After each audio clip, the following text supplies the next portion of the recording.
Have you ever noticed something strange? The person who talks the least somehow becomes the person everyone watches, while the one explaining everything, justifying every decision, filling every silence, slowly loses the room without understanding why. That's not confidence, that's psychology. And once you see the invisible law underneath it, you'll never explain yourself the same way again. Truth 1.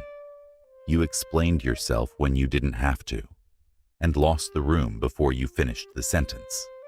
Someone questioned your decision, and before they even finished asking, you were already building the case, explaining your reasoning, adding context nobody requested, justifying a choice that didn't require their approval.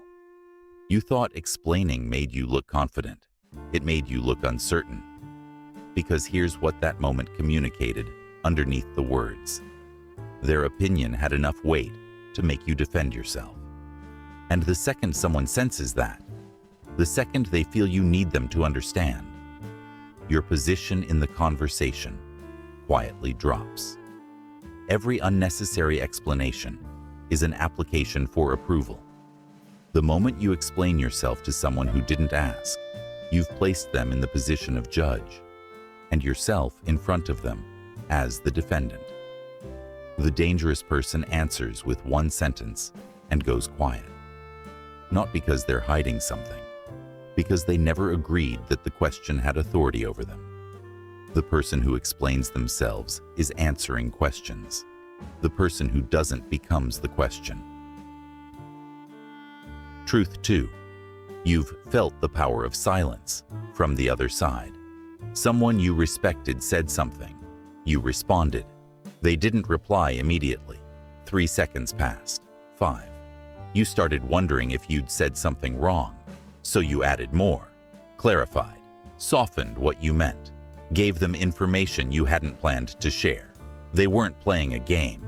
They were just comfortable with silence, and your discomfort did all the work for them. Here's what nobody names about that moment. Their silence didn't pressure you. Your own anxiety did. The silence was simply a container, and you filled it with everything you were trying to hide. Silence doesn't create pressure. It reveals the pressure people were already carrying before the conversation started, which means the person who can sit in silence without rushing to fill it isn't just more composed. They're watching everyone else make themselves visible while revealing nothing of themselves. Did you catch what that means? The quietest person in the room is collecting information that the loudest person is giving away for free. Silence doesn't make you a mystery. It makes everyone else visible. Truth 3. Imagine never feeling the need to defend yourself again. Not because you stopped caring, but because you finally understood that defense is a concession. The moment you defend yourself, you've accepted the premise that someone else had the authority to put you on trial. The people whose decisions you've respected most, the ones you followed without needing their explanation, they weren't withholding information. They simply never agreed that your confusion required their response. The unmanageable person doesn't explain themselves, not out of arrogance, out of a clear understanding that explanation rarely changes minds. It only reveals which minds were already made up before you spoke. Here's the unexpected twist. The moment you stop defending your decisions, some people will push harder. They'll ask again, reframe the question, expect you to eventually break and justify yourself. When you don't, when the silence holds, something shifts in how they see you. Not because you became cold, because you became unreadable, and unreadable people cannot be redirected by whoever asks the most questions. The person who requires no validation for their choices is the only person whose choices nobody questions twice. Powerful people don't explain themselves. They let the outcome do it for them. Truth 4. The quietest person in the room is watching everyone else make their mistakes out loud. You made a decision. Then you looked around. Someone else looked more certain. Someone else looked further ahead. Someone else seemed to have it figured out in a way you didn't. And suddenly, a choice you'd made with complete conviction started feeling wrong.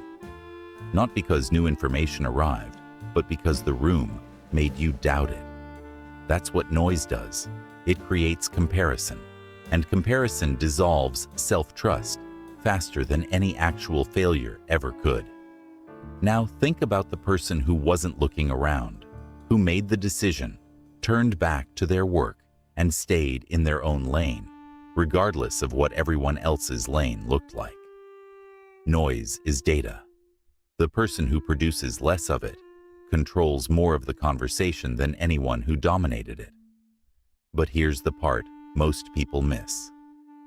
Silence only becomes power when it comes from stillness, not strategy. The moment you use silence as a tactic, people feel the calculation behind it. The truly unmanageable person isn't performing quiet. They simply have nothing to prove. The quietest person in the room isn't the one with nothing to say. They're the one with nothing to prove. Truth 5. The day you got comfortable with silence was the day you stopped being manageable. You used to rush to fill gaps in conversation, over-explain your thinking, offer more than was asked, because the uncertainty of being misunderstood felt worse than the exposure of being fully known. Then something changed. You realized the silence wasn't yours to fix. The discomfort in the room wasn't your responsibility to resolve, and the people who needed you to speak, who relied on your noise to feel comfortable, were the same people reading your anxiety like a map. When you went quiet, they lost the map. Imagine sitting across from someone who challenges you and saying nothing.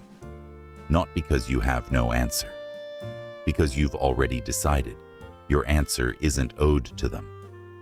Watch what happens in their face. Watch them try to locate you in the silence and find nothing to hold on to. That isn't coldness. That is the specific freedom of the person who has finally stopped performing for rooms that never deserved the show. The person who is comfortable in silence has removed the most powerful tool anyone had against them, their own need to be understood. The day you stopped explaining yourself wasn't the day you became hard to read. It was the day you became impossible to control. You don't need silence to be powerful, but you'll never be powerful without it.